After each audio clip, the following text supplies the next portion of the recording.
Bismillahirrahmanirrahim. Alhamdulillahi Rabbil Alamin.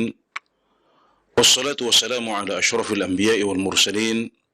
Sayyidina Muhammadin wa ala alihi wa ashabihi ajma'in. Amma ba'd. Para pendengar dan pemirsa yang dirahmati Allah subhanahu wa ta'ala, Alhamdulillah, kembali kita panjatkan syukur kita kepada Allah subhanahu wa ta'ala atas taufiknya kepada kita.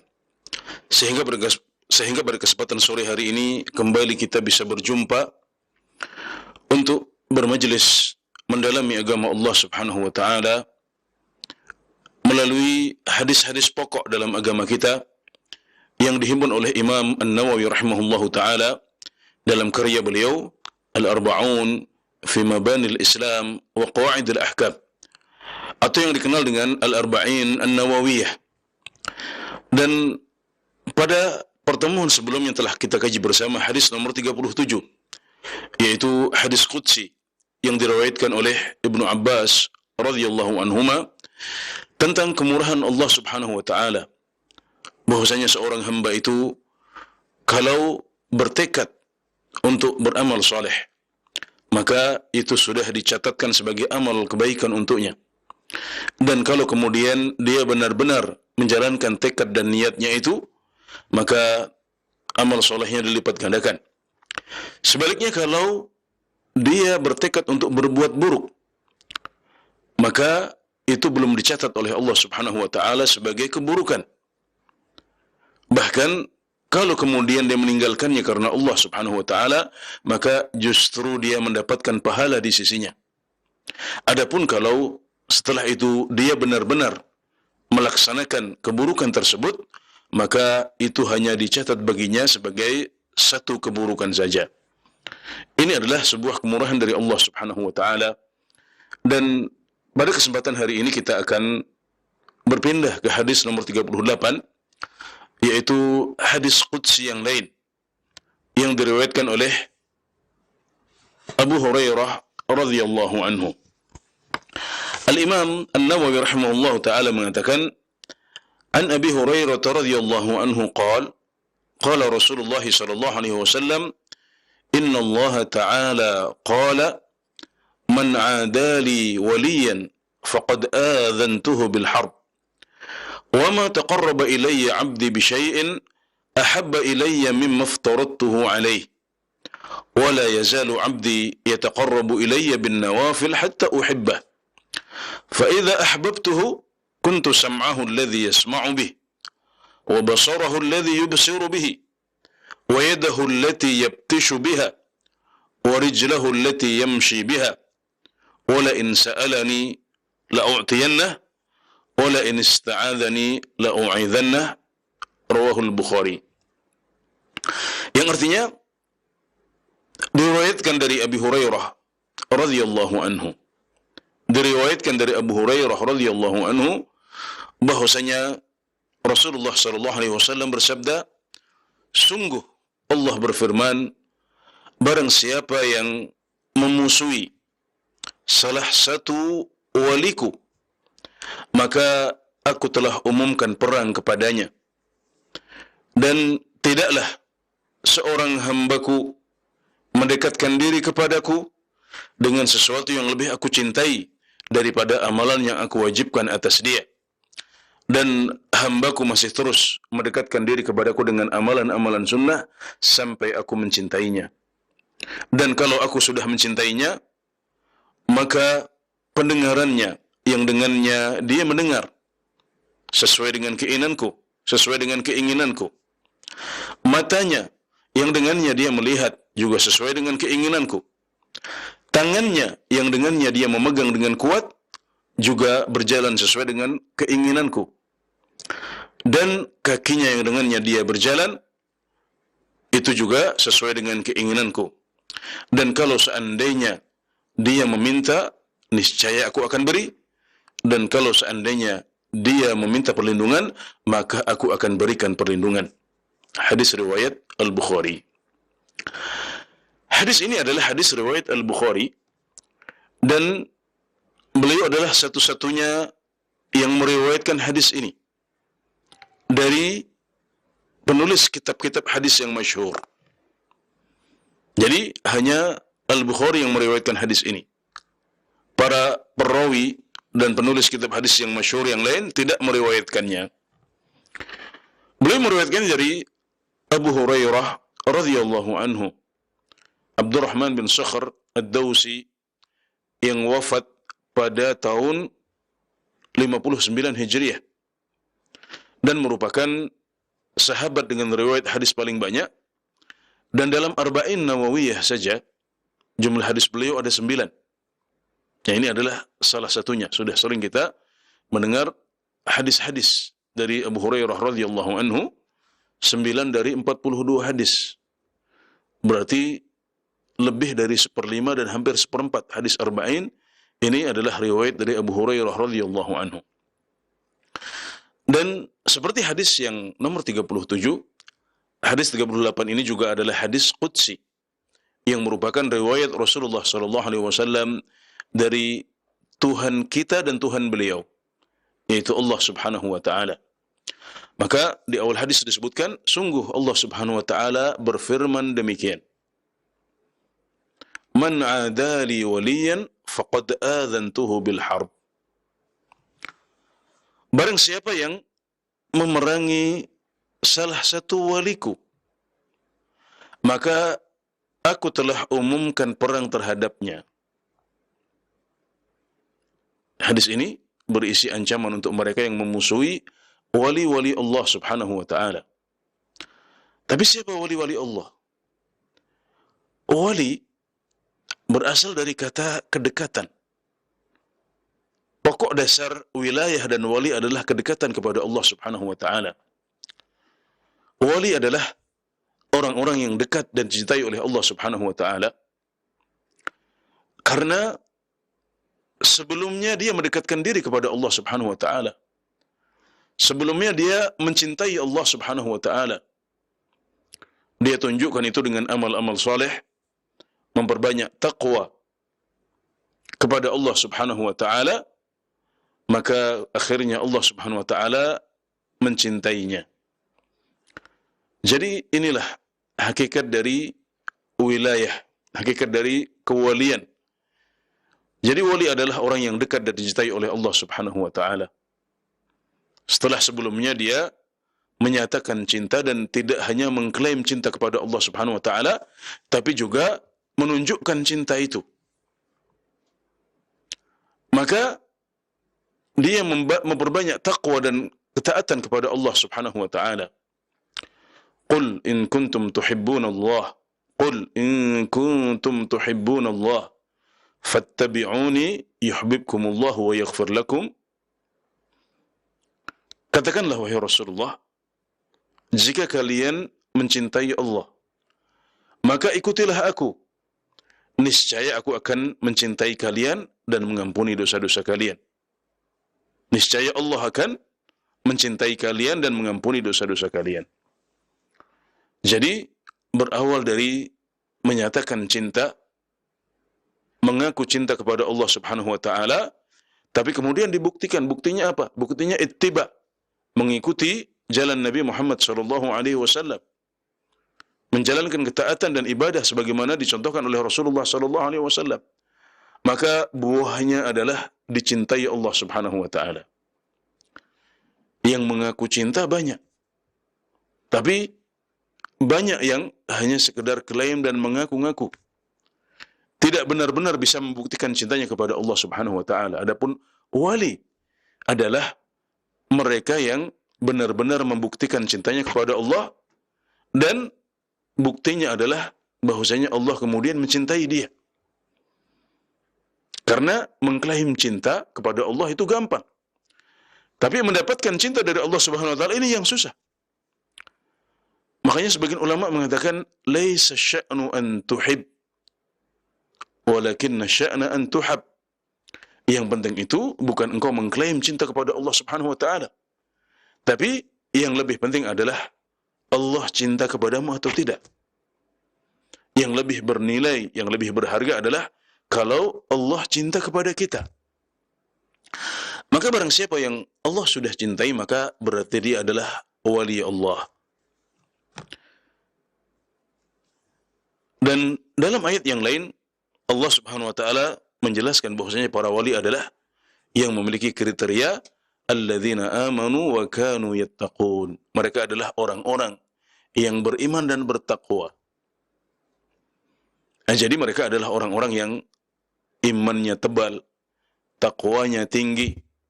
Kemudian mereka mendapatkan cinta dari Allah Subhanahu wa taala karena kesalehan mereka. Sebagaimana firman Allah Subhanahu wa taala, "Wa huwa yatawallas shalihin." Dan dia Allah Subhanahu wa taala mencintai orang-orang soleh. Di sini ada kata yatawalla.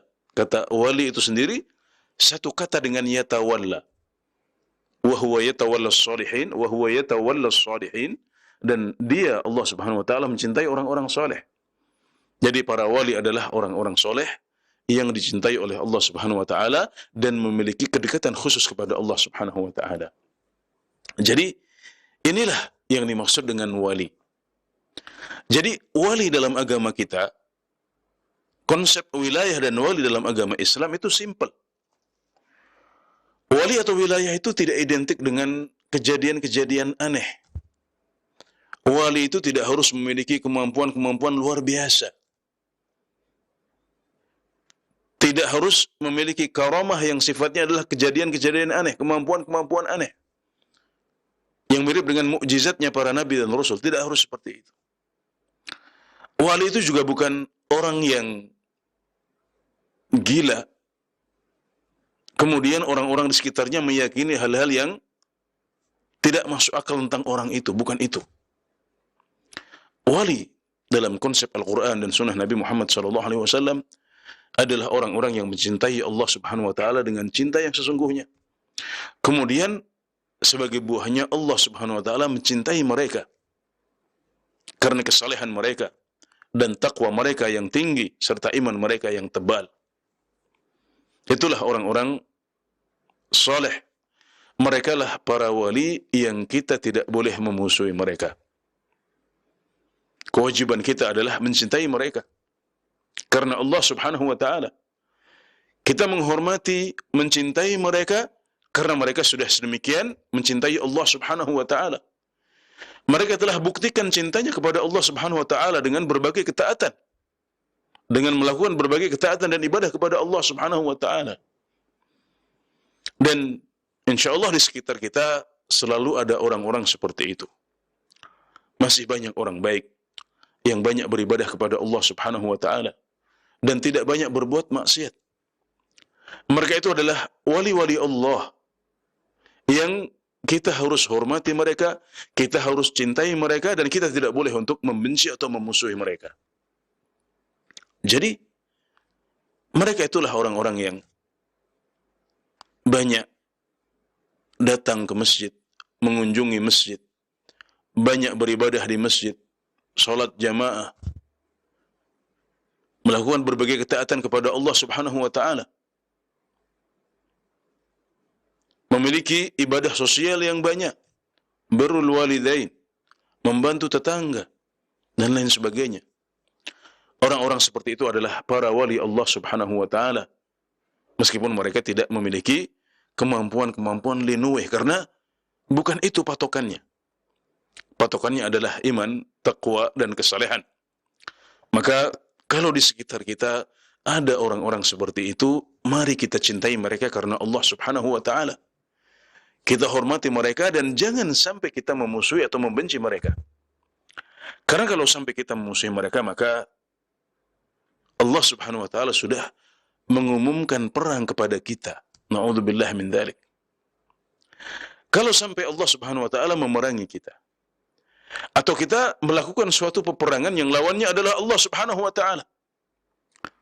Semua maksiat itu pada dasarnya adalah berperang kepada Allah Subhanahu wa taala. Tapi ada maksiat-maksiat besar, maksiat-maksiat khusus seperti ini yang kemudian disifati secara khusus, secara spesifik sebagai perang kepada Allah atau Allah perang kepada pelakunya. Seperti riba misalnya. Kemudian juga termasuk perang kepada Allah adalah memusuhi wali-wali Allah. Wali-wali Allah yang seharusnya dicintai, yang Allah pun mencintai mereka. Tapi sebagian orang justru malah memusuhi orang-orang seperti itu. Ya, ini adalah dosa besar yang karenanya disebut secara khusus sebagai perang kepada Allah, dan Allah memerangi pelakunya. Maka kita tidak boleh untuk melakukan hal ini, dan hadis qudsi ini menunjukkan bahwasanya memerangi wali Allah adalah sebuah peperangan kepada Allah dan merupakan dosa besar. Tapi yang tidak kalah penting adalah mengetahui siapa para wali itu. Bagaimana konsep wilayah dan wali dalam Islam. Ini yang harus kita pahami bersama. Sehingga kita tidak salah orang. Ketika barangkali ada sebagian orang yang kelihatan di mata banyak manusia, dia adalah wali Allah. Tapi kemudian setelah dilihat ternyata dia bukan orang yang bertakwa kepada Allah Subhanahu wa taala. Tapi justru adalah orang-orang yang misalnya berbuat syirik kepada Allah Subhanahu wa taala. Melakukan kekufuran-kekufuran kepada Allah Subhanahu wa taala. Meninggalkan salat, melakukan praktek sihir. Berdoa kepada selain Allah Subhanahu wa taala, menyembelih untuk selain Allah Subhanahu wa taala. Melakukan bid'ah-bid'ah dalam agama. Menjalankan maksiat-maksiat kepada Allah Subhanahu wa taala. Meskipun dia punya kemampuan linueh, punya kemampuan yang membuat orang-orang takjub sehingga orang menganggapnya wali. Padahal hakikatnya dia adalah musuh Allah Subhanahu wa taala karena praktek amalan dia mencerminkan itu. Nah, kemudian ketika ada dai-dai yang lurus yang mencoba mendudukkan perkaranya, menasihati dia, juga mengingatkan orang-orang untuk waspada terhadap kesalahan-kesalahan ini, maka yang seperti ini tidak bisa dikatakan sebagai memusuhi wali Allah Subhanahu wa taala. Karena orang tersebut bukan wali Allah. Ketika para dai yang lurus memusuhi orang tersebut, maka dia tidak sedang memusuhi wali Allah Subhanahu wa taala. Meskipun di mata sebagian orang dia anggap sebagai wali. Dia dianggap sebagai wali. Nah, jadi kita harus dudukkan perkara hadis qudsi ini secara benar. Kita pahami dulu apa itu wali dan wilayah. Siapa itu para wali menurut Al-Quran dan hadis-hadis Rasulullah SAW. Baru kemudian kita bisa terapkan hadis ini. Siapa yang sebenarnya memusuhi wali Allah? Siapa yang sebenarnya sedang meluruskan hal-hal yang salah dan justru malah menjaga umat dari kesesatan yang sedang dijual, dipasarkan oleh orang yang dianggap sebagai wali Allah padahal tidak seperti itu. Nah, kita harus hati-hati dalam hal ini untuk kemudian bisa menerapkan hadis ini dengan baik. Adapun kalau sudah ketemu siapa wali Allah dan siapa yang bukan, maka kalau kemudian setelah itu benar-benar ada orang yang memusuhi wali Allah yang sesungguhnya, maka berarti dia sedang berperang menghadapi Allah Subhanahu wa taala dan dia tidak akan bisa menang. Kalau musuhnya adalah Allah Subhanahu wa taala, maka peperangan dia tidak akan beruntung dan dia tidak akan bisa menang. Nah, ini adalah hadis yang menjelaskan keutamaan para wali Allah Subhanahu wa taala, dan para ulama menyebutnya sebagai asyrafu haditsin fi dzikril awliya, hadis yang paling mulia yang membahas tentang para wali Allah Subhanahu wa taala. Tapi lihat dulu siapa walinya. Apakah benar-benar wali Allah atau awliyaur rahman, atau justru malah dia walinya setan atau awliyaus syaitan. Nah, ini adalah dua hal yang berseberangan. Dua hal yang merupakan antonim, wali Allah dan wali setan. Kita harus dudukkan perkaranya dahulu sebelum kita bisa menerapkan hadis yang agung ini dengan penerapan yang benar. Kemudian Allah Subhanahu wa taala berfirman, "Wa ma taqarraba ilayya 'abdi bi syai'in ahabba ilayya mimma aftaradtuhu 'alaihi." Dan tidaklah hambaku mendekatkan diri kepadaku dengan sesuatu yang lebih aku cintai daripada amalan yang aku wajibkan atas dirinya. Setelah Allah Subhanahu wa taala menetapkan perkara wilayah dan wali. Setelah Allah Subhanahu wa taala menjelaskan bahwasanya wali itu harus dicintai dan tidak boleh dimusuhi. Dan barang siapa yang memusuhi para wali, maka dia berhadapan dengan Allah Subhanahu wa taala. Dia berperang dengan Allah Subhanahu wa taala. Maka selanjutnya Allah Subhanahu wa taala menjelaskan tentang seperti apa sifatnya para wali. Para wali Allah sifatnya adalah mendekatkan diri kepada Allah Subhanahu wa taala. Jadi wali dan wilayah seperti yang sudah kami sebutkan di depan, itu asal maknanya adalah kedekatan kepada Allah Subhanahu wa taala. Jadi para wali adalah mereka yang berusaha mendekatkan diri kepada Allah Subhanahu wa taala. Tapi tentunya dengan cara yang benar. Mendekatkan diri kepada Allah dengan cara yang telah diajarkan oleh Rasulullah sallallahu alaihi wasallam. Maka salah satu jalan mendekatkan diri kepada Allah Subhanahu wa taala adalah menjalankan ibadah-ibadah yang wajib. Di sini Allah Subhanahu wa taala berfirman, "Dan tidaklah hambaku mendekatkan diri kepadaku dengan sesuatu yang lebih aku cintai daripada amalan yang aku wajibkan atas dirinya." Jadi amalan yang paling dicintai oleh Allah Subhanahu wa taala adalah amalan yang hukumnya wajib. Salat fardu. Kemudian puasa yang wajib, yakni puasa di bulan Ramadan. Zakat yang wajib. Haji yang wajib, yaitu haji yang pertama. Umrah yang wajib, yaitu umrah yang pertama. Menuntut ilmu yang wajib, yaitu menuntut ilmu yang memang wajib untuk dituntut. Ilmu-ilmu dasar. Yang setiap orang dari kita harus belajar, tidak boleh enggak. Ini adalah thalabul ilmi yang wajib. Maka amalan-amalan yang wajib ini adalah amalan-amalan yang harus menjadi prioritas kita, dan itu adalah amalan yang paling dicintai oleh Allah Subhanahu wa taala. Sebagian orang salah persepsi. Dia berpikir amalan yang paling dicintai Allah adalah amalan-amalan sunnah. Tidak. Hadis qudsi ini dengan jelas menyebutkan bahwasanya amal soleh yang paling dicintai oleh Allah Subhanahu wa taala justru adalah amalan-amalan yang wajib. Jadi mulai dari yang wajib dulu. Yang wajib ini poinnya besar. Pahalanya besar. Sebagaimana kalau kita meninggalkannya maka dosanya juga besar. Kita berdosa di sisi Allah Subhanahu wa taala. Sedangkan amalan-amalan sunnah itu kalau kita tinggalkan, kita tidak berdosa kepada Allah Subhanahu wa taala. Jadi hendaknya kita memprioritaskan amalan-amalan yang wajib dahulu. Jangan sampai kita sibuk dengan amalan-amalan yang sunnah, tapi amalan-amalan yang wajib justru kita lupakan, atau kita tinggalkan, atau kita kalahkan prioritasnya. Ini adalah sebuah kesalahan dalam beragama. Tidak boleh kita seperti itu.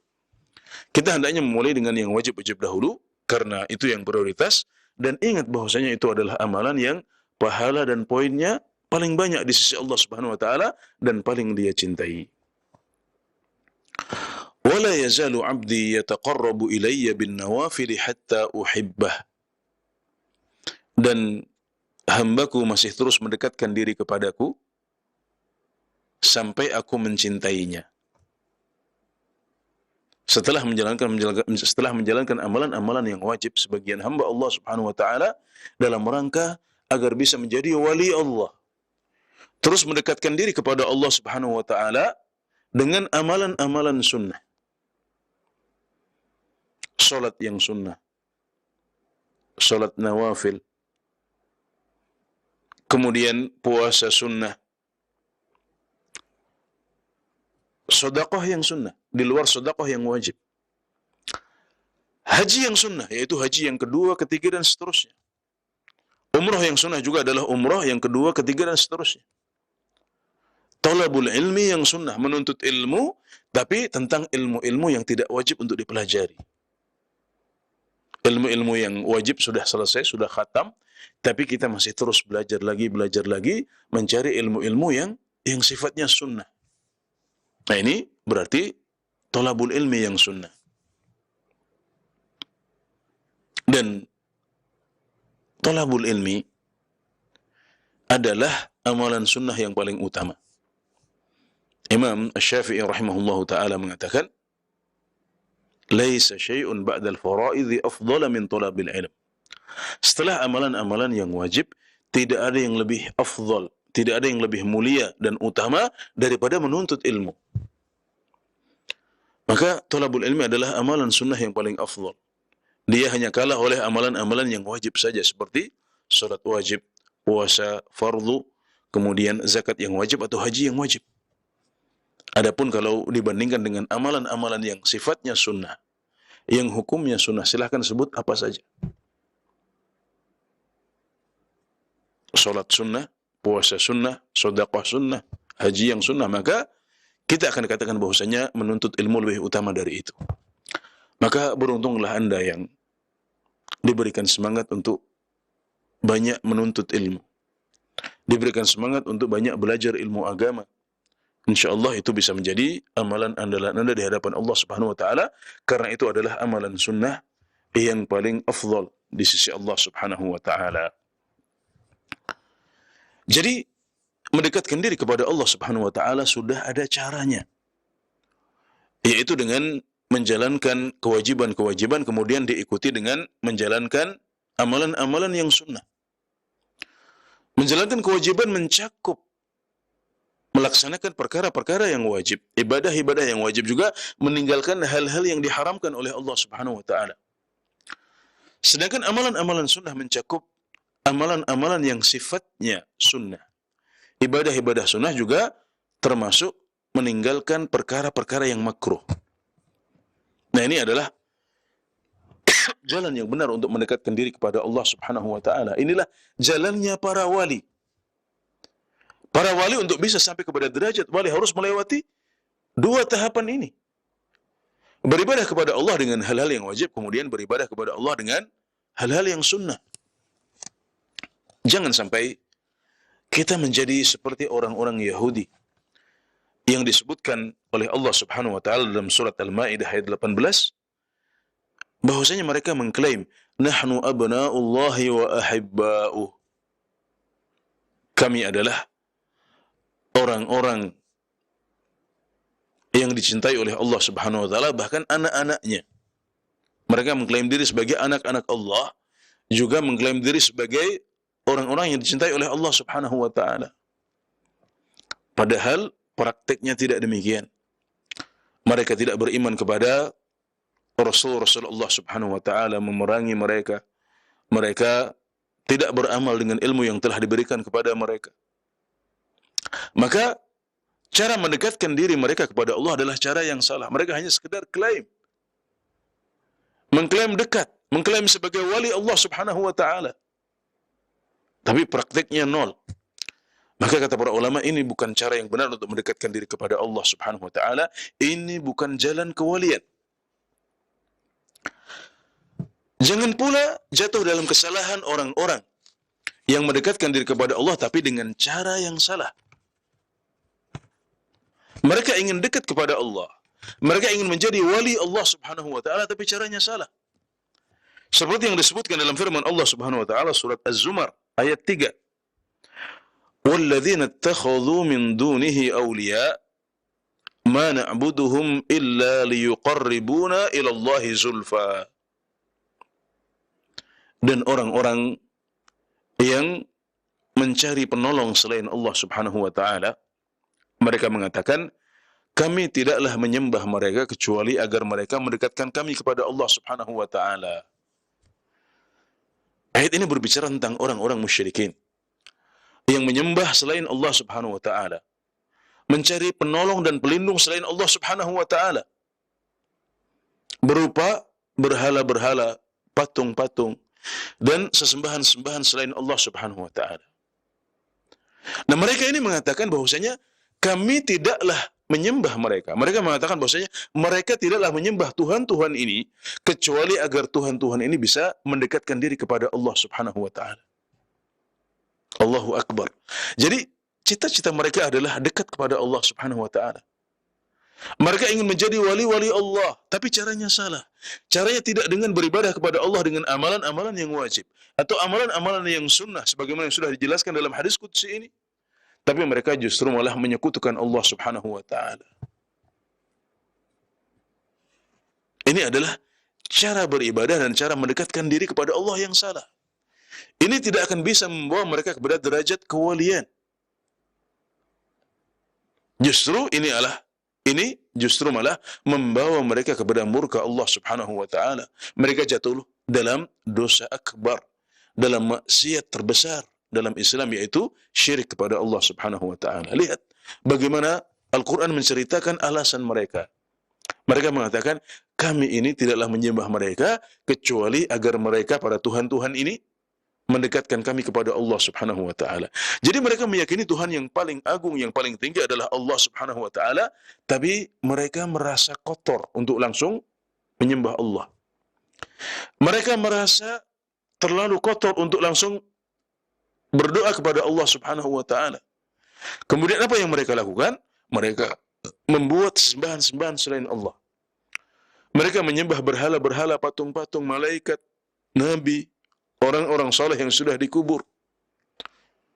Mereka beribadah kepada Tuhan-Tuhan selain Allah ini, atau orang-orang yang mereka anggap sebagai Tuhan selain Allah Subhanahu wa taala, dalam rangka agar Tuhan-Tuhan selain Allah ini mendekatkan diri mereka kepada Allah Subhanahu wa taala. Subhanallah. Cita-citanya bagus tapi caranya salah. Maka ini adalah beberapa contoh cara yang salah dalam mendekatkan diri kepada Allah Subhanahu wa taala yang tidak mungkin bisa membawa seseorang kepada kewalian di sisi Allah Subhanahu wa taala. Orang-orang seperti itu tidak bisa dianggap sebagai wali Allah Subhanahu wa taala. Mereka adalah awliya'us syaitan. Mereka adalah para walinya setan. Terserah apa kata manusia. Tapi dalam kacamata agama Islam yang sahih, mereka adalah para wali setan. Dan kalau ada orang-orang yang memusuhi orang-orang seperti ini, memusuhi orang-orang Yahudi, memusuhi orang-orang yang berbuat syirik kepada Allah Subhanahu wa taala, mereka tidak sedang memerangi Allah Subhanahu wa taala, justru mereka sedang membela agama Allah Subhanahu wa taala. Jadi ciri wali, jalan menuju kewalian adalah dengan mendekatkan diri kepada Allah dengan cara yang benar, yaitu dengan prioritas, memulai dengan amalan-amalan yang wajib, kemudian setelah itu mengamalkan amalan-amalan yang sunnah. Jadi hadis ini juga mengisyaratkan kepada dua derajat kewalian, dua derajat wilayatullah, dua derajat kedekatan di sisi Allah Subhanahu wa taala. Yang pertama adalah orang-orang yang mendekatkan diri kepada Allah Subhanahu wa taala dengan amalan-amalan yang wajib. Mereka adalah orang-orang yang muqtasidin, ya, mencukupkan diri dengan amalan-amalan yang wajib saja, yaitu dengan menjalankan ibadah-ibadah yang wajib, ketaatan-ketaatan yang wajib, dan meninggalkan perkara-perkara yang diharamkan oleh Allah Subhanahu wa taala, dengan tidak menambah amalan-amalan yang sunnah atau meninggalkan hal-hal yang makruh. Tapi ini adalah sebuah prestasi yang bagus. Kalau orang bisa bertahan seperti itu, hanya melakukan yang wajib-wajib saja, maka mereka adalah wali Allah Subhanahu wa taala. Tapi bukan derajat yang paling tinggi. Kemudian ada derajat yang kedua, yaitu derajat as-sabiqin al-muqarrabin. Derajatnya orang-orang yang maju dalam bidang agama. Derajatnya orang-orang yang unggul dalam bidang agama, dalam ibadah kepada Allah Subhanahu wa taala. Yaitu mereka yang mendekatkan diri kepada Allah dengan menjalankan ibadah-ibadah yang wajib dahulu, tapi kemudian mereka tidak berhenti di situ, tapi mereka juga menambah dengan amalan-amalan yang sunnah. Jadi ibadah-ibadah yang wajib mereka centangi. Iya, dikerjakan semuanya. Kemudian maksiat-maksiat yang diharamkan oleh Allah Subhanahu wa taala, mereka coreti, tidak. Amalan-amalan yang sunnah, puasa sunnah, salat sunnah, membaca Al-Quran, umrah sunnah, sedekah sunnah, mereka centangi. Iya, iya, iya, iya. Termasuk amalan-amalan yang makruh. Misalnya, berzikir memuji Allah Subhanahu wa taala di tempat yang tidak layak, di toilet misalnya, mereka coret, mereka tinggalkan. Tidak haram tapi mereka meninggalkannya. Hal-hal yang syubhat mereka jauhi. Meskipun itu tidak diharamkan oleh Allah Subhanahu wa taala atau belum pasti haram. Tapi mereka meninggalkannya demi kedekatan kepada Allah Subhanahu wa taala dan demi bisa mendapatkan derajat wali dengan cara yang benar. Ya, jadi inilah dua derajat kewalian. Dua derajat kedekatan kepada Allah Subhanahu wa taala. Yang pertama adalah mendekatkan diri kepada Allah dengan amalan-amalan yang wajib. Kemudian yang kedua, mendekatkan diri kepada Allah dengan amalan-amalan yang sifatnya sunnah. Nah, ini adalah jalannya para wali Allah Subhanahu wa taala. Wala yazalu 'abdi yataqarrabu ilayya bin nawafil hatta uhibbah. Dan hambaku masih terus mendekatkan diri kepadaku dengan amalan-amalan sunnah sampai aku mencintainya. Jadi memperbanyak amalan sunnah ini bisa mendekatkan kita kepada cinta Allah Subhanahu wa taala. Mendekatkan diri kita kepada Allah sehingga akhirnya Allah mencintai kita. Fa idza ahbabtuhu kuntu sam'ahu alladhi yasma'u bihi wa basarahu alladhi yubsiru biha wa yadahu allati yabtishu biha wa rijlahu allati yamshi biha. Kuntu sam'ahu alladhi yasma'u bihi wa basarahu alladhi yubsiru bihi wa yadahu allati yabtishu biha wa rijlahu allati yamshi biha. Kalau aku sudah mencintainya, kalau aku sudah mencintai seorang hamba, kata Allah Subhanahu wa taala, maka telinganya yang dengannya ia mendengar akan sesuai dengan keinginanku. Matanya yang dengannya dia akan melihat, maka itu semuanya juga tidak keluar dari aturanku. Dia mengejar ridhaku dengan matanya. Tangan yang dengannya dia memegang dengan erat, memegang dengan kuat, juga bekerja sesuai rambu-rambu Allah Subhanahu wa taala. Dan kakinya yang dengannya dia berjalan juga tidak melanggar aturan Allah Subhanahu wa taala. Jadi orang yang sudah dicintai oleh Allah Subhanahu wa taala, maka Allah akan jaga dia. Allah akan berikan petunjuk kepadanya di dunia sebelum di akhirat. Allah akan jaga telinganya sehingga tidak mendengar kecuali suara yang diridhai oleh Allah Subhanahu wa taala.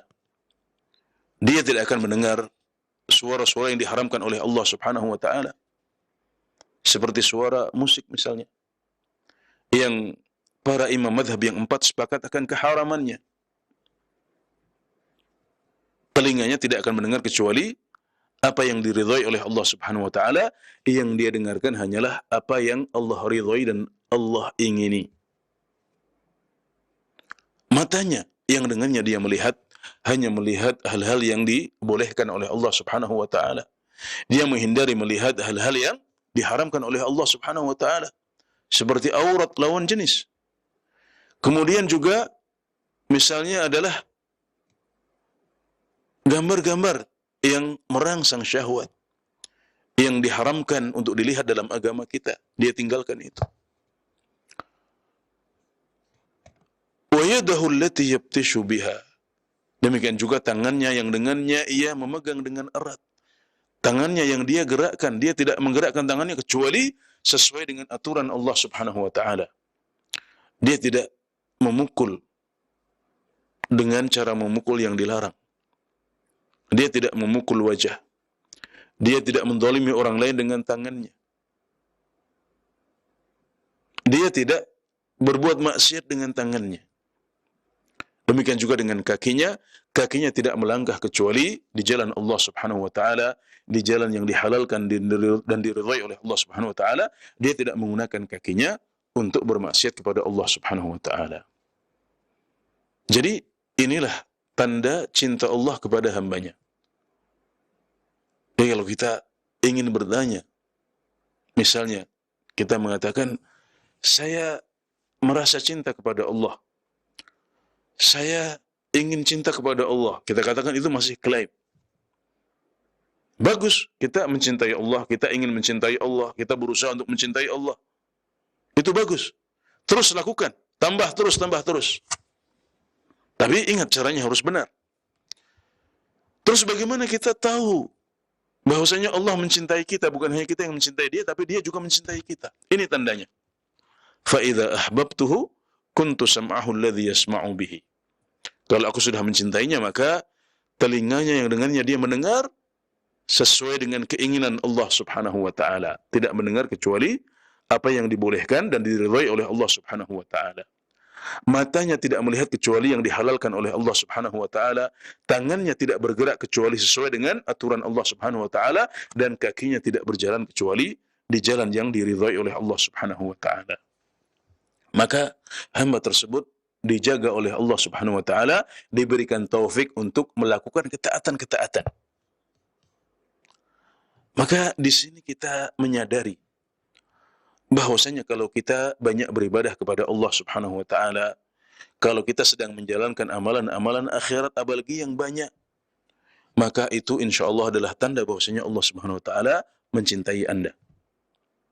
Dan sebaliknya, kalau telinga kita masih mendengarkan yang haram-haram, mata kita masih melihat kepada yang dilarang oleh Allah subhanahu wa ta'ala, tangan kita masih mendolimi orang lain, kaki kita masih melangkah ke tempat-tempat yang dilarang oleh Allah subhanahu wa ta'ala, maka sebaliknya itu adalah tanda bahwasanya Allah tidak mencintai kita. Allah tidak menjaga kita dari maksiat itu.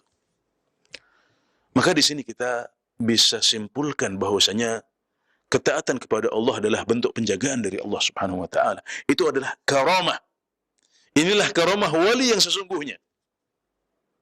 Karamah wali yang sesungguhnya adalah Allah menjaga kita dari maksiat. Allah memberikan taufiknya kepada kita untuk banyak beribadah kepada Allah subhanahu wa ta'ala. Itu adalah karamahnya para wali Allah yang sesungguhnya. Tidak harus muncul hal-hal yang aneh. Berjalan di atas air, terbang di udara, bisa menghilang, bisa sholat di Ka'bah katanya setiap hari. Bukan itu patokannya. Bahkan bisa jadi itu adalah talbisnya syaitan. Itu adalah godaannya para setan. Adapun para wali Allah subhanahu wa ta'ala, patokannya adalah mereka banyak beribadah, banyak takwa kepada Allah subhanahu wa ta'ala. Dan karamah mereka yang sesungguhnya adalah penjagaan dari Allah subhanahu wa ta'ala berupa dijaga dari maksiat kepada Allah subhanahu wa ta'ala. Kita dijaga untuk terus banyak beribadah kepada Allah dan tidak banyak berbuat maksiat. Itu adalah karamah yang sesungguhnya. Ibn Rajab Al-Hambali rahimahullahu ta'ala memiliki penjelasan yang sangat agung dalam hal ini, di mana beliau mengatakan bahwasanya orang yang sudah banyak beribadah kepada Allah subhanahu wa ta'ala, mulai dari yang wajib-wajib, kemudian dia tambah dengan yang sunnah-sunnah, dia perbanyak terus. Orang itu akan mendekat kepada Allah subhanahu wa ta'ala. Allah akan mencintainya. Kalau Allah sudah cintai dia, maka Allah akan tingkatkan derajatnya dari derajat iman kepada derajat ihsan. Sehingga dia beribadah kepada Allah seolah-olah dia melihat Allah. Dengan sedemikian khusyuk. Dia beribadah kepada Allah seolah-olah dia melihatnya. Atau kalau tidak sampai derajat itu, maka dia beribadah kepada Allah dalam keadaan dia sadar bahwasanya Allah melihat kepada dia. Maka orang yang seperti ini hatinya penuh dengan makrifat kepada Allah. Hatinya kenal baik dengan Allah subhanahu wa ta'ala. Mengenal nama-namanya, mengenal sifat-sifatnya yang agung. Dia memiliki rasa takut kepada Allah, pengagungan kepada Allah, harapan yang besar, dan amalan-amalan hati yang lain. Maka kedekatan kepada Allah subhanahu wa ta'ala ini membuat dia menghapuskan segala sesuatu selain Allah di hatinya. Maka hanya ada cinta kepada Allah dalam hatinya. Maka tidak ada lagi bagian untuk hawa nafsu dia. Dia sudah tidak lagi berpikir untuk memenuhi hawa nafsunya. Yang ada hanyalah bagaimana membuat Allah ridha. Jadi ini betul-betul kedekatan kepada Allah, betul-betul cinta kepada Allah. Inilah cinta yang sesungguhnya kepada Allah Subhanahu wa taala. Maka dia tidak berbicara kecuali sesuai dengan batasan dari Allah Subhanahu wa taala. Kalau dia ingin menyebut sesuatu, yang keluar adalah zikrullah, penyebutan asma Allah Subhanahu wa taala, zikir memuji Allah Subhanahu wa taala. Kalau dia menyampaikan petuah atau nasihat, maka yang keluar adalah petuah dan nasihat yang baik karena Allah Subhanahu wa taala. Kalau dia mendengar, maka dia mendengar hanya yang dihalalkan oleh Allah Subhanahu wa taala saja dan dia ridhai. Dia hanya melihat apa yang dibolehkan oleh Allah Subhanahu wa taala dan dia memegang dengan tangannya apa yang dihalalkan oleh Allah Subhanahu wa taala dan tidak berjalan kecuali kepada tempat-tempat yang dihalalkan oleh Allah Subhanahu wa taala saja dan dia ridhai. Maka inilah arti dari kuntu sam'ahu alladhi yasma'u bihi wa basarahu alladhi yubsiru bihi wa yadahu allati yabtishu biha wa rijlahu allati yamshi biha. Jadi berasal dari kedekatan kepada Allah yang sedemikian dekat, kecintaan kepada Allah yang sejati dan hakiki. Dia hapus segala cinta kepada selain Allah Subhanahu wa taala. Maka tidak ada lagi bagian untuk hawa nafsu, yang ada hanyalah bagaimana dia mewujudkan ridha dan cinta Allah Subhanahu wa taala. Maka yang keluar darinya adalah ketaatan-ketaatan dan berbagai ibadah kepada Allah Subhanahu wa taala. Jadi bukan berarti Allah hulul, bukan berarti Allah turun ke telinganya atau turun ke matanya, ke tangannya atau ke kakinya, yang diyakini oleh sebagian orang. Ini adalah keyakinan yang batil. Makanya Ibnu Rajab Al-Hambali rahimahullahu taala setelah menjelaskan makna dari hadis ini, beliau mengatakan barang siapa yang mengisyaratkan kepada selain ini, barang siapa yang memahami hadis ini dengan makna selain yang tadi, maka berarti dia telah jatuh dalam ilhad. Dia telah jatuh dalam penyimpangan dalam agama Islam berupa hulul atau ittihad. Ia meyakini bahwasanya Allah turun dan bersemayam di hambanya, di badan hambanya atau di tubuh hambanya. Ini adalah hulul. Atau meyakini bahwasanya Allah sudah melebur dengan hambanya. Tidak. Bukan seperti itu maksud hadis ini. Justru ittihad dan hulul ini adalah keyakinan sebagian kelompok sufi yang ghulu, meyakini bahwasanya Allah melebur dengan hambanya atau Allah turun menyatu dengan hambanya. Ini adalah keyakinan yang salah. Keyakinan yang kufur, bahkan kufur. Beliau mengatakan ini ilhad. Dan Allah Subhanahu wa taala serta Rasulullah sallallahu alaihi wasallam berlepas diri dari keyakinan seperti ini. Jadi maksud bahwasanya Allah Subhanahu wa taala menjadi pendengaran atau penglihatan tangan dan kakinya adalah bahwasanya tangannya tidak bergerak kecuali dengan sesuatu yang Allah ridhai, telinganya tidak mendengar kecuali apa yang Allah sukai, matanya tidak melihat kecuali apa yang Allah bolehkan, dan kakinya tidak melangkah kecuali ke tempat yang dihalalkan oleh Allah Subhanahu wa taala. Nah, itu adalah penjagaan dari Allah Subhanahu wa taala yang merupakan karamah yang sejati, karamah yang paling hakiki dari seorang wali Allah Subhanahu wa taala. Kemudian di akhir hadis, Allah Subhanahu wa taala dalam hadis qudsi ini menjelaskan tentang dua tanda lain para wali Allah Subhanahu wa taala. Kalau Allah sudah mencintai hambanya, kalau seorang hamba sudah dekat kepada Allah, kemudian Allah mencintainya, maka di antara tanda cintanya adalah dia akan menjadi orang yang doanya mustajab. Allah Subhanahu wa taala berfirman, "Wala in sa'alani la'u'tiyannah, wala in ista'adzani la'u'idhannah." Kalau dia meminta kepadaku, niscaya aku akan beri, dan kalau dia berlindung kepadaku, niscaya aku akan berikan perlindungan. Nah, ini adalah salah satu karamah para wali yang lain. Jadi dalam hadis yang agung ini tidak disebutkan sama sekali bahwasanya dia harus memiliki kemampuan-kemampuan berlebih, kemampuan-kemampuan yang aneh. Dia tidak harus majdzub, enggak ada penyebutan seperti itu. tanda wali, tanda cinta Allah adalah penjagaan sehingga dia diberikan taufik untuk bisa beramal soleh dan dijaga dari maksiat. Kemudian tanda yang lain adalah dia akan diberikan doa yang mustajab. Jadi di antara tanda wilayah, tanda kewalian di sisi Allah Subhanahu wa taala adalah kalau seseorang itu memiliki doa yang mustajab. Dan ini menunjukkan bahwasanya orang tersebut memiliki kedudukan khusus di sisi Allah Subhanahu wa taala. Jadi memang semuanya bermuara ke satu titik. Jadi ada hamba yang ingin mendekatkan diri kepada Allah Subhanahu wa taala. Kemudian ini bukan hanya sekedar angan-angan dan klaim, tapi dia betul-betul ingin mewujudkannya. Dia terus mendekat kepada Allah Subhanahu wa taala dengan cara yang benar. Itu penting. Kemudian ketika dia sudah sampai titik kedekatan kepada Allah Subhanahu wa taala, maka Allah mencintai dia. Maka dia memiliki kedudukan khusus, dan kalau dia sudah memiliki kedudukan khusus, maka apa yang dia minta Allah akan beri.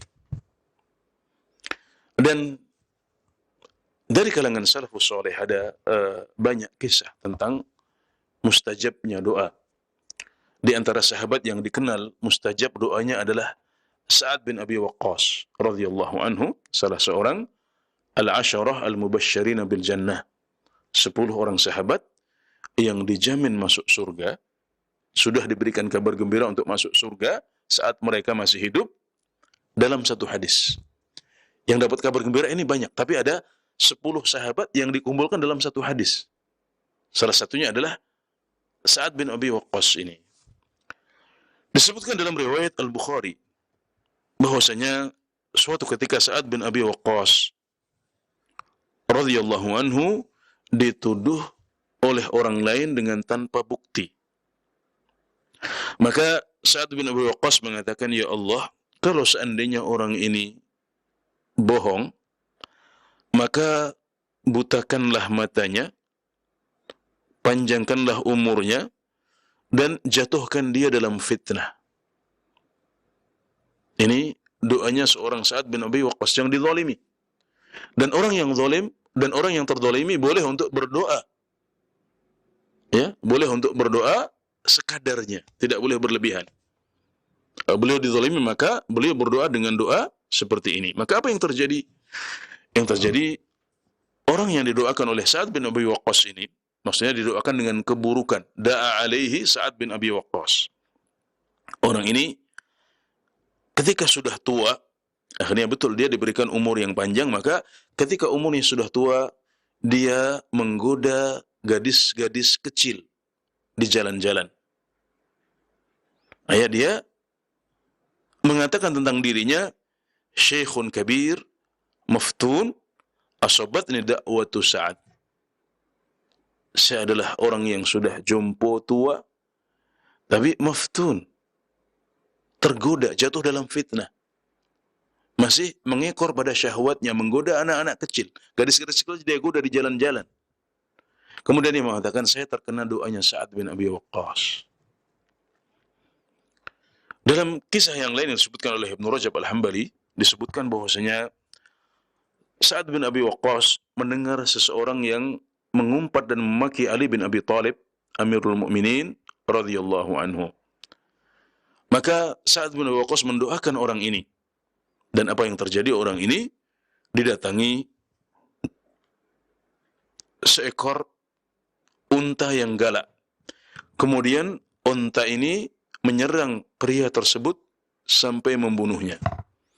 Ini juga adalah bukti dari mustajabnya doa Sa'ad bin Abi Waqqas.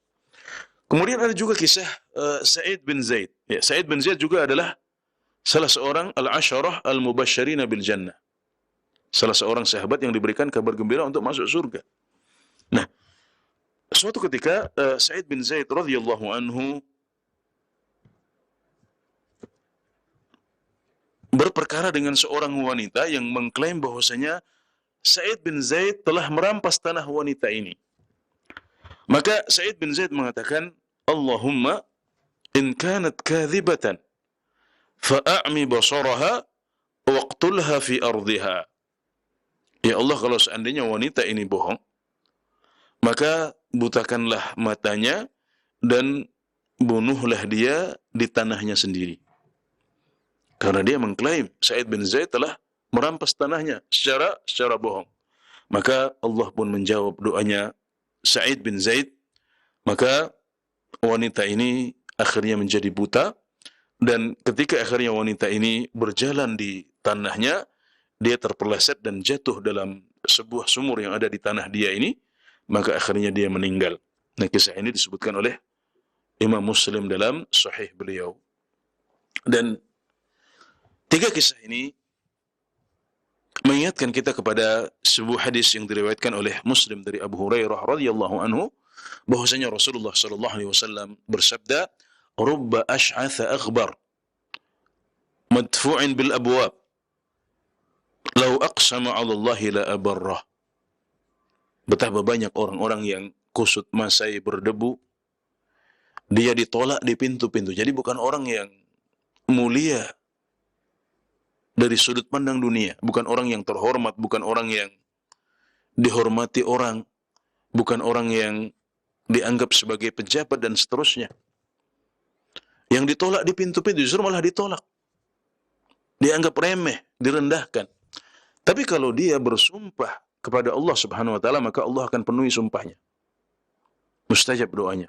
Jadi ijabatud doa, mustajabnya doa adalah salah satu tanda dari waliullah yang sesungguhnya. Ini adalah hadis Abu Hurairah radhiyallahu anhu yang beliau riwayatkan dari Rasulullah sallallahu alaihi wasallam, dan Rasulullah sallallahu alaihi wasallam meriwayatkan hadis ini dari Allah Subhanahu wa taala, maka ini adalah hadis qudsi. Hadis qudsi yang agung yang darinya kita bisa simpulkan beberapa kesimpulan.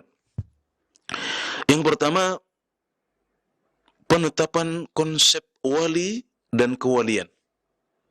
Penetapan konsep wali dan wilayah dalam agama kita. Jadi, wali dan wilayah ini adalah sebuah konsep yang ilahi, Qur'ani dan nabawi. Ini sebuah konsep Islam yang kita harus berusaha untuk mempelajarinya. Ini bagian dari Islam. Kita menerimanya sebagai hukum Islam, kemudian kita harus berusaha untuk mempelajarinya. Kita harus bercita-cita menjadi wali Allah, menjadi orang-orang yang dicintai oleh Allah Subhanahu wa taala. Kemudian yang kedua, penjelasan makna yang sesungguhnya dari wali dan kewalian. Ini penting. Karena banyak orang pada zaman kita salah kaprah dalam memahami konsep wali. Banyak dari mereka yang berpikir bahwasanya wali itu adalah orang-orang yang memiliki kemampuan-kemampuan linui, seperti mukjizat, bisa terbang di udara, bisa berjalan di atas air atau yang semacamnya, atau yang majdzub, yang gila, ya. Seharusnya marfu'un ahnut taklif, seharusnya tidak dianggap mukallaf dalam agama kita, tapi justru malah dianggap sebagai wali. Ini adalah konsep kewalian yang salah. Adapun konsep kewalian itu simpel dan sederhana. Wali adalah orang yang mencintai Allah Subhanahu wa taala, berusaha mendekatkan diri kepadanya dengan cara yang benar, kemudian akhirnya Allah Subhanahu wa taala mencintai dia. Nah, ini adalah wali. Jadi, jalannya dengan mendekatkan diri kepada Allah dengan cara yang benar, melakukan kewajiban-kewajiban, melakukan hal-hal yang sunnah sampai Allah mencintai dia. Kemudian kalau Allah sudah cinta dia, maka Allah akan jaga dia untuk terus beribadah, terus taat kepada Allah, dan dia tidak jatuh dalam maksiat yang banyak. Jatuh dalam maksiat pasti, tapi tidak banyak. Atau kalau jatuh, dia segera bangkit lagi. Kemudian yang ketiga, bahwasanya kesimpulan yang ketiga, bahwasanya barang siapa yang memusuhi wali Allah, maka dia akan menghadapi Allah Subhanahu wa taala, karena Allah sudah mengumumkan perang atas dia. Yang keempat, jalan untuk menuju ke kedudukan wali Allah atau wilayah. Ya, caranya adalah dengan melaksanakan kewajiban-kewajiban kepada Allah Subhanahu wa taala. Ini adalah tingkatan muqtasid. Dan yang kedua adalah menambah amalan-amalan yang wajib dengan amalan-amalan yang sunnah. Dan itu adalah derajat al-muqarrab as-sabiq. derajat orang yang dekat kepada Allah Subhanahu wa taala dan unggul dalam ibadah dan urusan agama. Kesimpulan yang kelima, bahwasanya amalan yang paling afdal adalah amalan-amalan yang wajib. Yang keenam, bahwasanya amalan-amalan sunnah dan memperbanyak amalan sunnah adalah jalan untuk bisa meraih cinta dari Allah Subhanahu wa taala. Kesimpulan yang ketujuh, bahwasanya barang siapa yang Allah sudah cintai dia, barang siapa yang dicintai oleh Allah Subhanahu wa taala, maka Allah akan berikan dia taufik untuk banyak beribadah kepada Allah Subhanahu wa taala. Jadi orang yang sudah dicintai oleh Allah Subhanahu wa taala, yang bisa kita istilahkan sebagai orang yang dekat kepada Allah, atau boleh kita gelari sebagai waliullah, wali Allah, maka dia akan dijaga oleh Allah Subhanahu wa taala, diberikan taufik untuk banyak beribadah dan taat kepada Allah Subhanahu wa taala, dan dijaga dari kemaksiatan. Dan ini adalah karamah yang sesungguhnya dari para wali Allah. Kemudian yang kedelapan, bahwasanya ketaatan kepada Allah dan penjagaan dari maksiat adalah sebuah nikmat yang agung.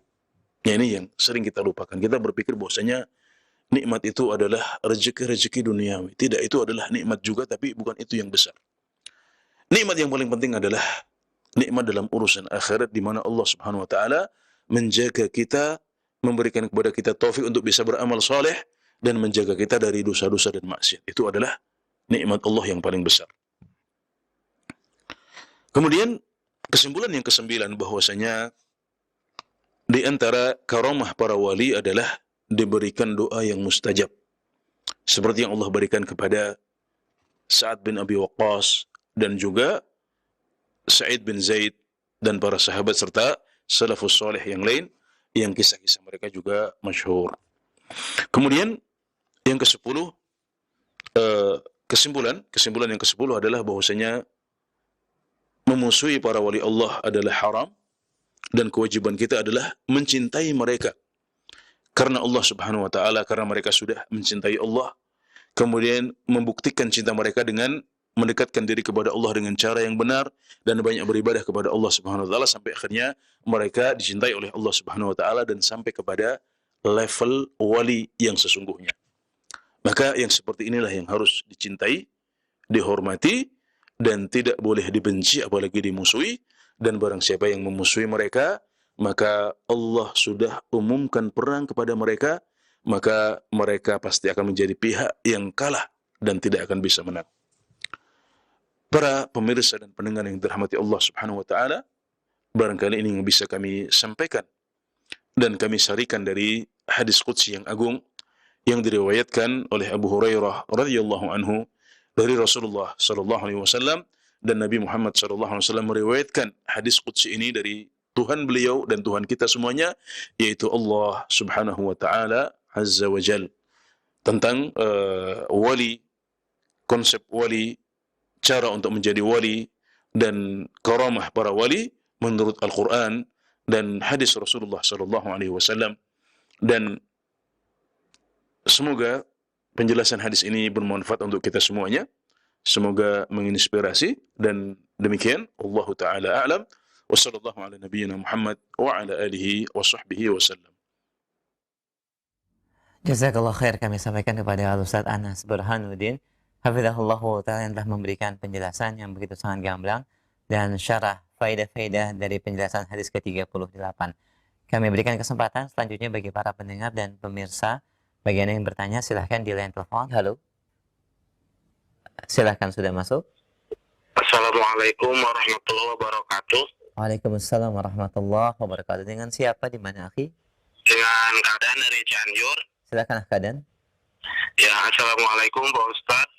Assalamualaikum. Saya ingin bertanya, jadi ada keyakinan di masyarakat, saya pernah mendengar katanya seorang wali itu orang yang tidak pernah lupa kepada Allah walaupun hanya sedetik. Jadi kalau misalkan katanya lupa sama Allah walaupun sedetik, jadi katanya kewalian itu batal, Ustaz.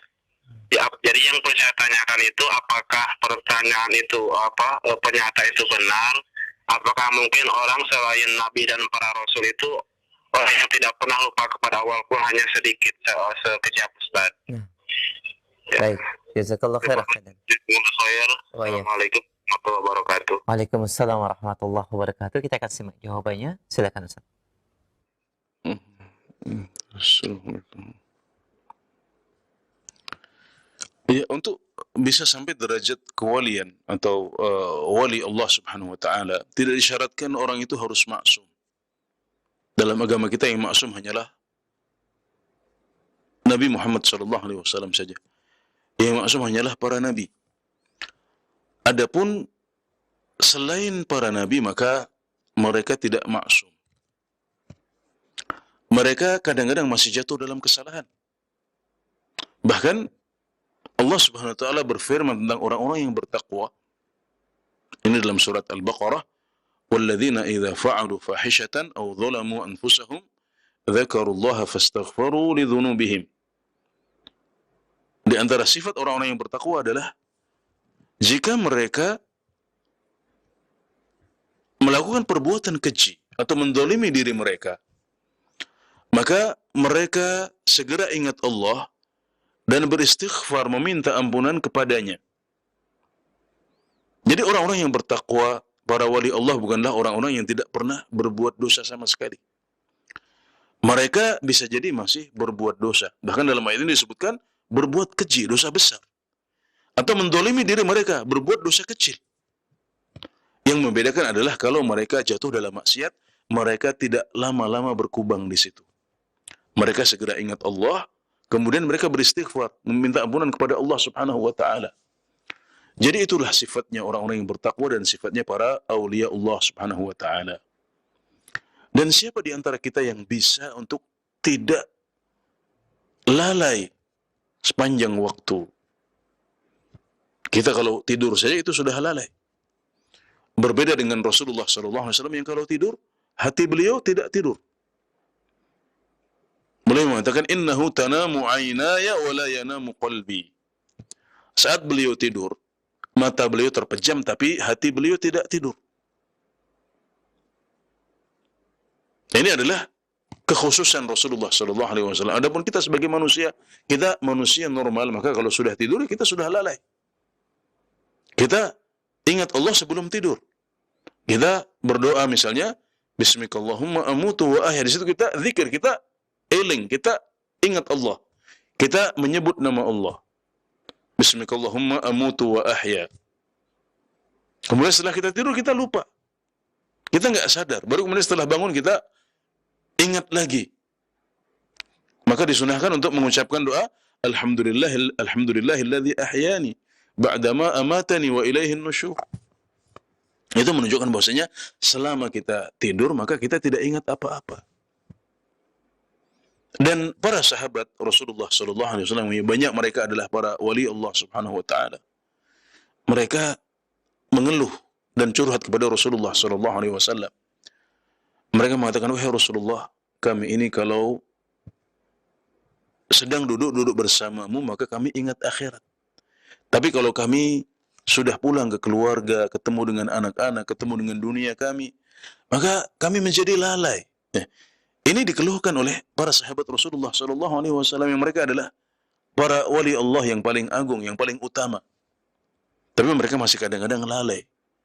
Kadang-kadang lupa dengan orientasi utama mereka di dunia. Mereka terlalaikan oleh kehidupan dunia mereka juga. Maka Nabi Muhammad SAW mengatakan, kalau kalian tidak pernah lalai, maka kalian ini bukan manusia lagi, kalian ini para malaikat. Nah, jadi yang punya sifat tidak pernah lalai hanya para malaikat. Adapun kita manusia biasa, maka kita kadang-kadang lalai, kadang-kadang ingat. Yang membedakan adalah kalau orang-orang bertakwa itu lebih banyak ingatnya daripada lalainya. Dan kalau mereka lalai jatuh dalam maksiat, maka mereka segera kembali ingat. Segera bertaubat kepada Allah Subhanahu wa taala. Adapun orang-orang yang buruk, mereka kalau jatuh dalam kesalahan, kalau mereka lalai, mereka lama berkubang di situ. Mereka keasyikan di situ. Itu yang membedakan. Jadi tidak benar kalau untuk menjadi wali Allah Subhanahu wa taala kita harus selamat dari kesalahan-kesalahan dan harus selalu ingat Allah Subhanahu wa taala. Makanya di hadis qudsi yang kita bahas tadi nggak ada penyebutan kriteria seperti ini. Jadi para wali adalah mereka yang cinta kepada Allah, berusaha mendekatkan diri kepada Allah, tapi dengan cara yang benar. Makanya penting kita harus jelaskan caranya harus benar. Nah, keyakinan-keyakinan seperti yang salah ini banyak berkembang di masyarakat. Maka saya berharap dengan belajar hadis tentang wali, hadis ke-38 dalam Arba'in Nawawiyah ini kita jadi paham. Wali itu seperti apa? Ternyata konsepnya sederhana saja. Nggak harus bisa berjalan di atas air, nggak harus bisa terbang, nggak harus bisa sholat di Mekah. Tidak harus seperti itu. Yang penting adalah banyak beribadah kepada Allah Subhanahu wa taala, mendekatkan diri kepadanya dengan cara yang benar sampai Allah mencintai kita. Dan kalau Allah sudah mencintai kita, maka Allah akan jaga kita sehingga kita terus bisa beribadah kepada Allah Subhanahu wa taala dan kita terjaga dari maksiat-maksiat meskipun kadang-kadang masih jatuh. Tapi kalau kita jatuh dalam maksiat, kita segera ingat Allah lagi, bangkit lagi dan beristighfar kepada Allah Subhanahu wa taala. Kalau kita bisa wujudkan seperti itu, maka insyaallah Anda adalah bagian dari auliya Allah. Anda adalah bagian dari wali Allah Subhanahu wa taala. Walhamdulillah. Jazakallah khair Ustaz atas penjelasan dan jawaban yang disampaikan. Barakallahu fiik. Kami angkat selanjutnya pertanyaan dari pesan singkat. Ada beberapa pertanyaan yang sama disampaikan pendengar kita yang terkait dengan pembahasan sore hari ini. Assalamualaikum warahmatullahi wabarakatuh. Ustaz, mohon penjelasan tentang hakikat ilmu yang diperoleh oleh para wali Allah. Apakah benar terkait dengan adanya ilmu laduni secara khusus Allah berikan kepada seorang yang diinginkan menjadi wali, memperoleh ilmu tanpa pembelajaran dan menuntut ilmu sebagaimana kebanyakan manusia? Dan pertanyaan yang kedua adalah bagaimanakah sikap seorang muslim terhadap wali Allah melihat fenomena yang terjadi kepada Syekh Abdul Qadir Jailani, melihat fenomena yang ada kaum muslimin mengkultuskan dan juga mengambil karomah dari ziarah ke kubur beliau. Mohon nasihat dan penjelasannya. Jazakallah khair.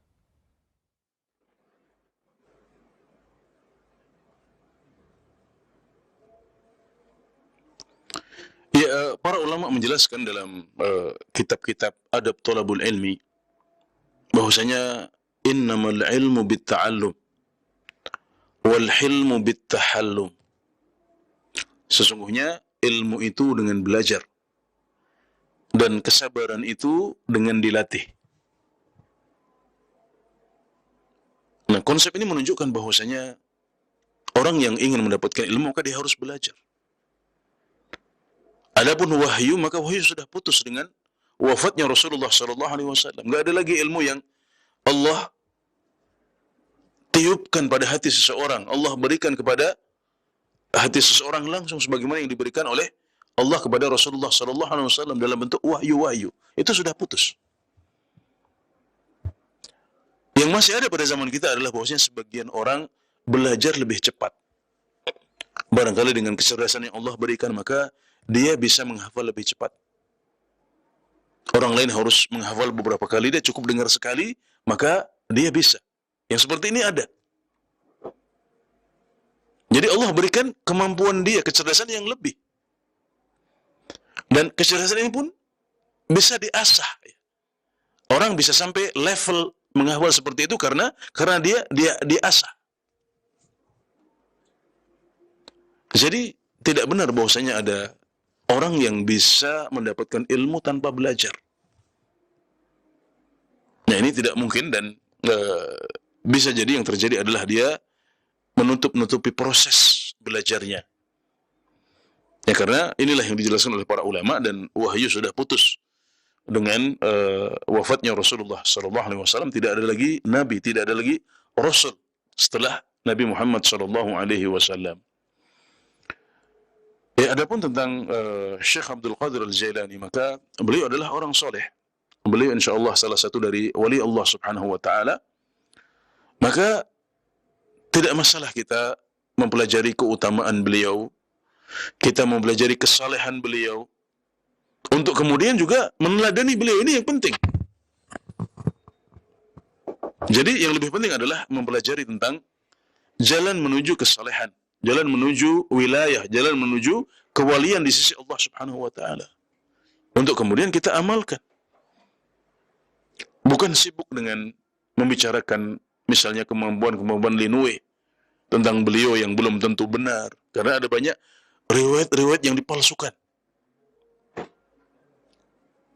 Dan tidak masalah juga untuk berziarah ke kuburan beliau, tapi ziarah yang syar'i, ziarah yang disyariatkan ini bukan hanya boleh, tapi dianjurkan oleh Rasulullah SAW.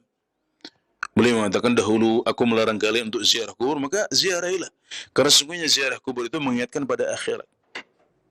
Yang dilarang adalah ziarah yang tidak syar'i. Dengan misalnya justru malah berdoa dan meminta kepada Syekh Abdul Qadir Al-Jailani yang sudah dikubur. Adakah yang seperti itu? Jawabannya ada. Kita tidak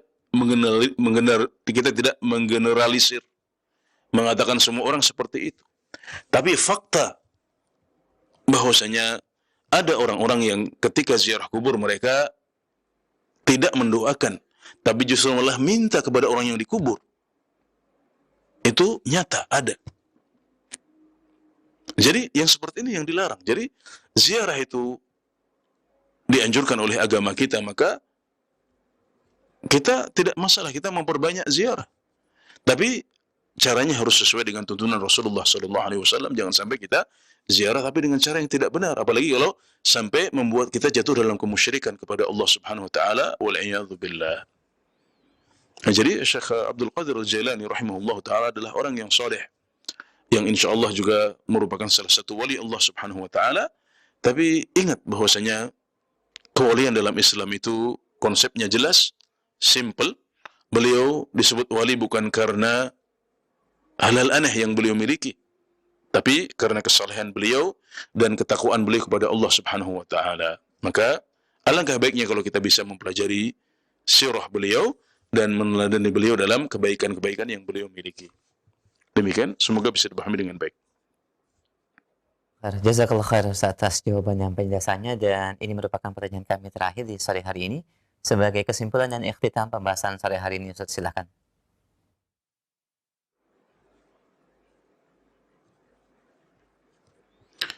Ya, alhamdulillah pada kesempatan sore hari ini kita diberikan taufik oleh Allah Subhanahu wa taala untuk bisa mengaji, mengupas sebuah hadis yang agung tentang konsep wali dan kewalian di sisi Allah Subhanahu wa taala yang ternyata sangat simpel dan sederhana. Intinya, wali itu adalah orang yang mencintai Allah Subhanahu wa taala, kemudian berusaha mendekatkan diri kepadanya dengan cara yang benar, yang sesuai dengan ajaran Rasulullah sallallahu alaihi wasallam, yaitu dengan memperbanyak amal-amal soleh, baik itu yang wajib maupun yang sunnah.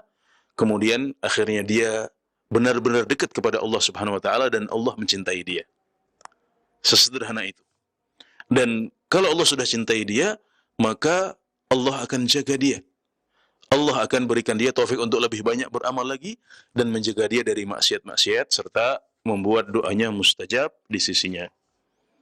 Nah, ini adalah kesimpulan dari hadis 38 Arba'in Nawawiyah yang alhamdulillah bisa kita kaji pada kesempatan sore hari ini.